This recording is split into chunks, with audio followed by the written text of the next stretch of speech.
This is like Everyone is Incompetent, the movie. Alright, so now we're sitting on top of an airplane. Our friends are sitting on the wings of an airplane. This is an airplane built in someone's shed. So, you know, much like the original Wright brother planes, there's a pretty good chance that we're going to crash and die.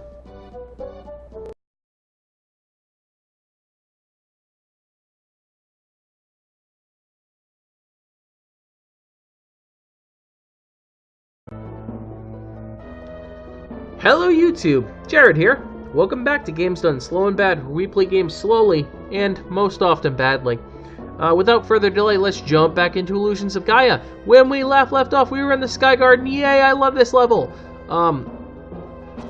The enemies are mimicked in the overworld and the underworld in this level, but they are different colors. The color pattern in the overworld is a lot of striking greens and striking blues. In the underworld, it is a lot of darker blues and reds.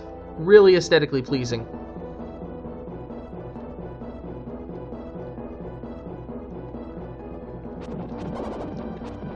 To recap, these guys are basically laser turrets with rocket missile hands.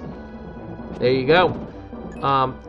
The ball guys are basically little grenades, and these swords come to life, which is pretty cool.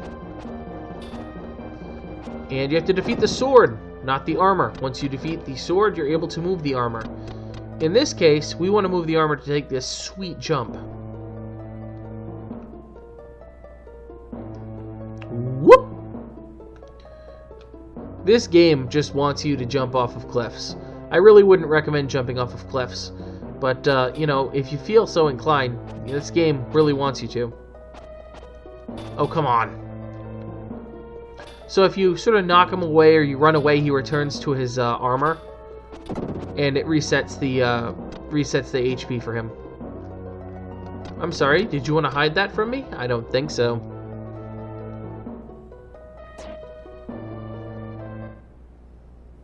So when this game gives you a dark space, it is gently suggesting that you do change. Usually it's throwing something at you in the very, very near future that will require a different character. Sometimes, as you progress later in the game, it requires multiple characters to be used back to back, and that becomes frustrating as anything.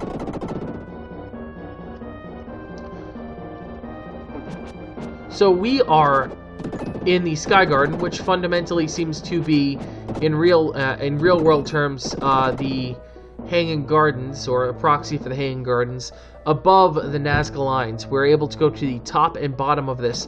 The Moon Tribe from the Incan ruins has told us that this is their mode of transportation. So this is some sort of massive vehicle. So like I said earlier, rewarding you for changing your person.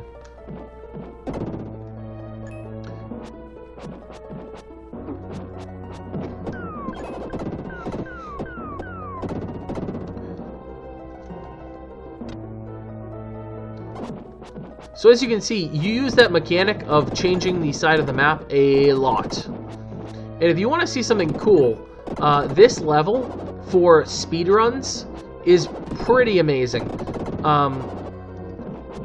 They literally have intentional deaths built into their speedrun because warping back to the start of the map is quickest done by simply committing a suicide run into an enemy. Which I'm assuming is not how the developer intended for it to work. They weren't like, hey, someday people are going to try and run through this in the shortest amount of time possible. Maybe we should give them a death warp. Oh, come on. Well, that was just pathetic. So again, this was the entryway with those blue guys, and we were on that ledge as Will trying to sneak across. And sort of we're rounding that out now. Again, there we go. This will destroy the stuff in the way, and it's going to release these traps, whatever. We're just gonna iframe through these guys. When you get hit, you do have a few iframes where you are invulnerable from being hit again immediately. So we're going to abuse those right now and just sort of walk through everything. we got our power up, we got our crystal ball, let's head back. My goal for this episode is to collect the second red jewel in the Sky Garden, and also to beat the main boss. I think those are two pretty good goals to have today. If we can do that in this one episode, we'll make really good time, and we'll be able to move on to another series of cool levels, where you get to see me actually fail, because the boss in one of these levels is actually sneaky difficult, or at least people consider it one of the most sneaky difficult. I sometimes have a problem with it, depends on how focused I am at the time, and in general, I'm not a very focused person, so we're probably gonna fail a lot, many times. So we get to turn back into Will to traverse that narrow overhang that we came in on. So this is game design keeping you from basically exploiting Free Dan as the only character you use ever. Like I said earlier, if given the choice, why wouldn't you be the freaking sweet Dark Knight and just go around as him? But here we go. If I was Free Dan, I couldn't do this wall climb. So, some good game design to limit you from being able to take your OP guy through the whole level. Alright. We have a crystal ball, we put it in the floor, it moves the thing, bada bing.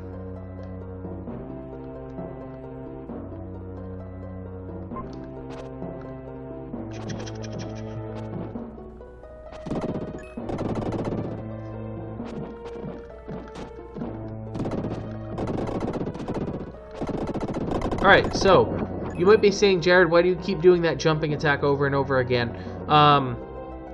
It does serve as a damage dodge, so I do use it and I do abuse it to attempt to dodge damage from time to time.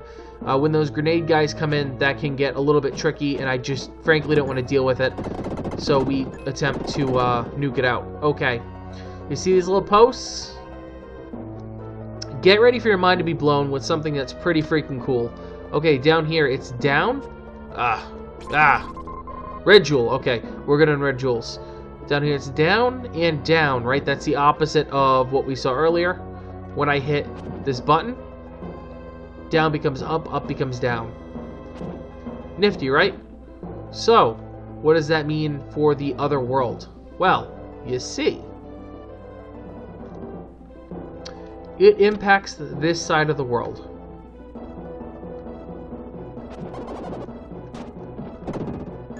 I mean, it's not the most interesting, mechanic ever, but it's a nice little piece of polish. You could theoretically have gotten through this whole puzzle without having something like that by just making you jump back and forth like you did in the first and the second stage, but they really took the time and effort to change it up a little bit, which I can appreciate playing it so many years later.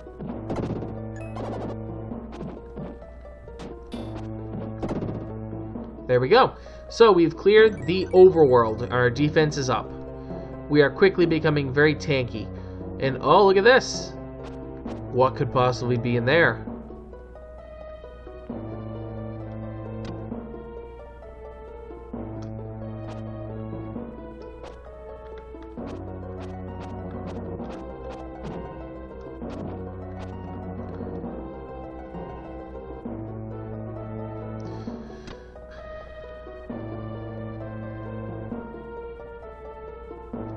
And how will we get up this? Come on, game. How do I do?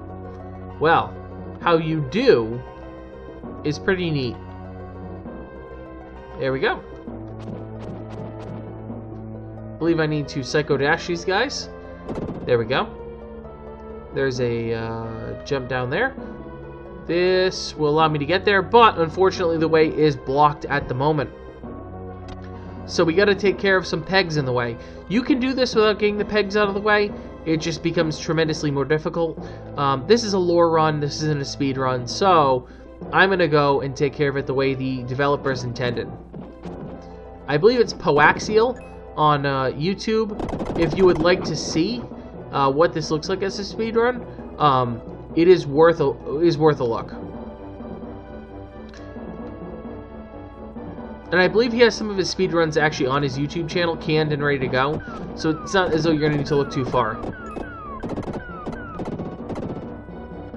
And you might be saying, Jared, how do you know this? I consume, no word of a lie, at least 20... When you stand on the tile, it makes a sound. Okay, so we know we need to do something there. Alright, so here's a sword guy on the other side. I consume 20 plus hours of content per week, between commuting, between sort of lunches, break, and when I'm generally just sort of trucking on my computer, chugging through some reporting. I am just trying to block out the world and get it done, and I look for things like this. So you might be saying, like, well, you know, is this what you personally would like to listen to? And yeah, this is what I would be looking for when I go onto YouTube and look for something when I type in Let's Play. So, understanding that this is not going to be the flavor that everyone enjoys, that's sort of my logic behind it. I'm making something that I would enjoy, and at the end of the day, I can stand behind that because, again, it's something that if I found, I would be okay with. Alright, we are going to do a long freaking run to get our crystal.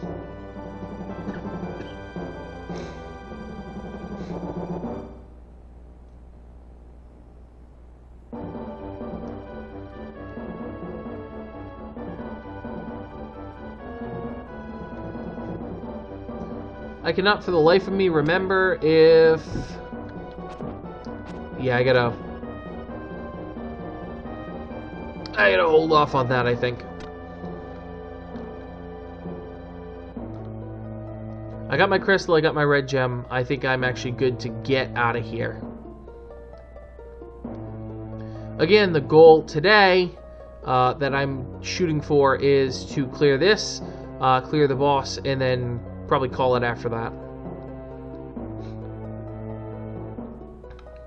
And again, in case for some reason you started in the middle of the episode, welcome. I don't know why you started here, but I apologize for my voice quality today. It is a little bit off. I am feeling a little bit under the weather, but I wanted to continue to bring you some content, so that's where we're at with this. You'll probably see that my RimWorld Let's Plays going on subsequent to this, as well as Super Mario RPG that I just kicked off, are all going to be impacted pretty much the same way. I am efforting through it. I hope that it's not a terrible sound quality. I think I'll probably sound a little bit more nasally than I ordinarily would. Oh, there we go. This one's a little frustrating. I probably sound a little bit more nasally than I normally would, and I apologize for that, but I don't want to go without recording. Alright, so this is a return way. So, I guess the topic for today, you know, sort of seeing this, and I've raved in this episode and the last episode about how much I would love to see the Nazca lines. What is it that you would love to see, sort of as a world place? You know, there's a lot of neat sort of Seven Wonders of the World type things out there, and I know everyone sort of has their own bucket list. One of my items, personally, was to see the fjords in Norway.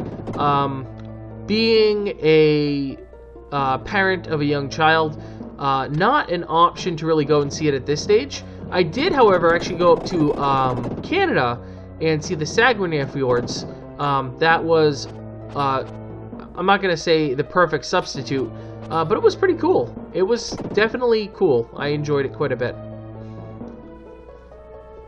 Sort of get that out of my system. The Nazca lines is still my my sort of dream vacation, and every now and then I hop online and I price out what it would potentially cost, and then I cry because that's not happening.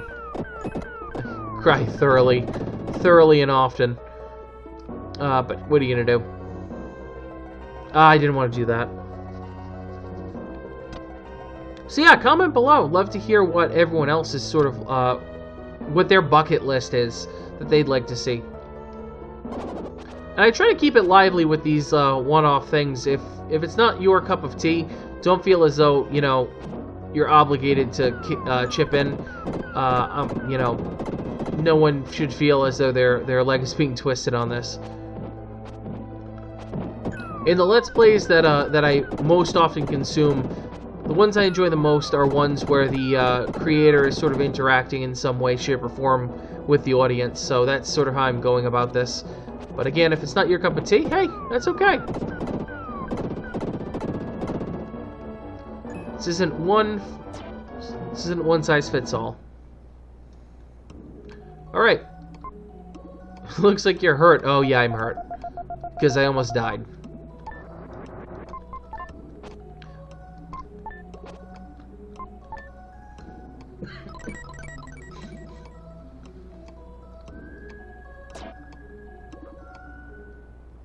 So, we are now again Freedan, and that makes me happy because now I am not nearly as inept. I can hit things through walls! Okay, yeah, that's gonna hit me no matter what. Just take that one on the chin, and... come on! Come on! Iframes.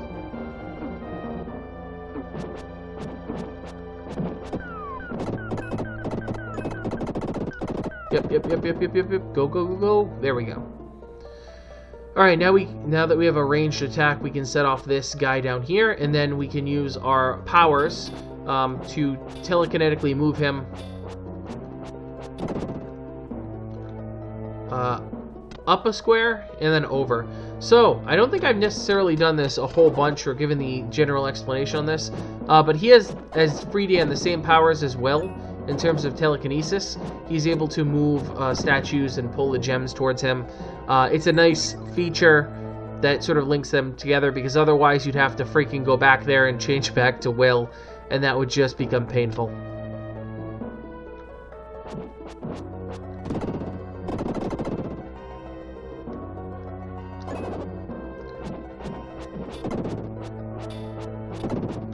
Okay.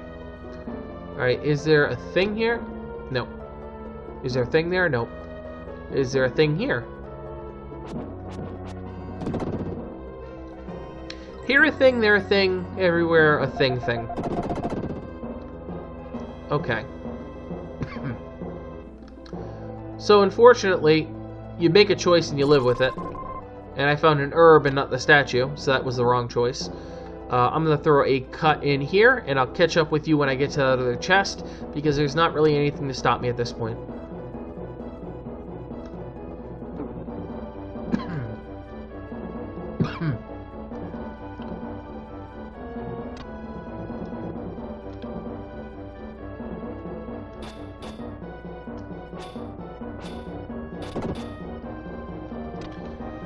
Alright, so that is clearing out that stupid sword, and now we have the Crystal Ball! And if you look at our player meter up at the top, we are on our second row of health. We have basically gotten all of our attack and defense powers buffed up the right way, and we are in good shape. We are actually going to be reasonably OP at this point.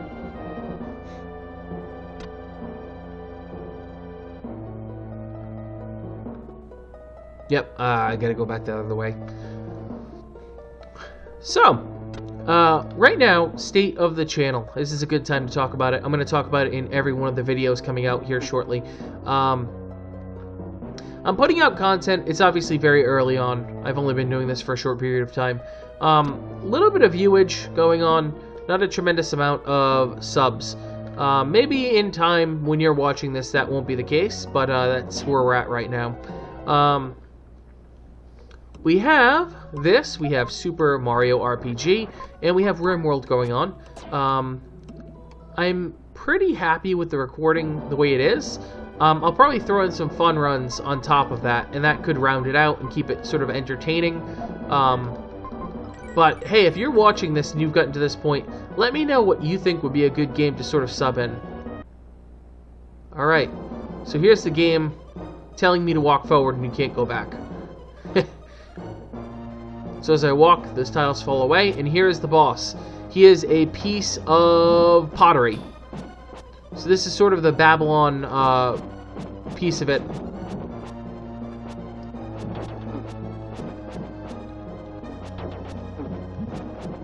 And I keep wanting to get pushed down, which makes this annoying. But we made it. You defeated the huge demon. Look, a mystic statue. I mean, I didn't see a mystic statue. That kind of seems like lazy writing. But hey, what are you going to do? Okay, now for no particular reason whatsoever, we're going to turn back into a child. Because, you know, when you're falling out of the air, being the freaking magic knight is probably not the best answer. I mean, probably. From out of nowhere, you hear Neil's voice. Will, you're falling to the ground. Oh, thank you for that. Grab the airplane, and we'll fly you out of here. So, I'm on a magic thing. I'm falling. It almost feels like I might be safer. And you missed. Shoot! I dropped a contact. You what, idiot? Will is doomed for sure.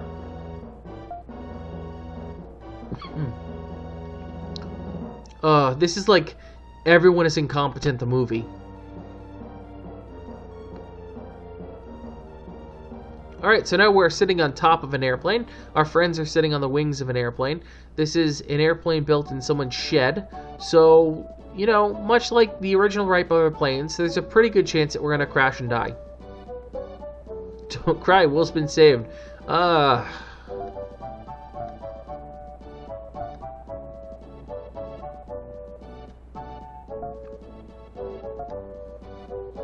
You lie somewhere in this ocean. Well, that's good. It's not like an ocean is a big place or anything.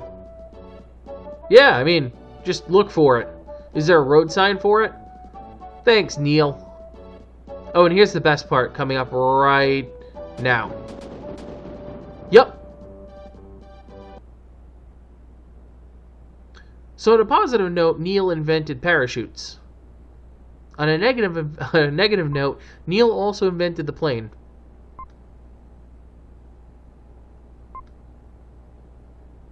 I guess nobody's perfect, including Neil. Yep, glad I'm trusting him to make this effing parachute then. The next thing he knew, Will was standing in a huge palace. I couldn't remember anything since my water landing. Is everyone safe? Well, I don't think this is going to necessarily be the longest episode ever, but you know what? We're going to call it here for today. Thanks everyone for watching. I hope you liked the video. Subscribe, comment below with your feedback. Like us on Facebook. Hit us up on Twitter at games_done_slow. Again, if there's something you feel like we could be doing better, I want to know about it. Hit me up, let me know. You have a lot of choices when it comes to content for Let's Plays, all over the place. Thank you for taking the time to watch this with us. Thank you, and have a good night.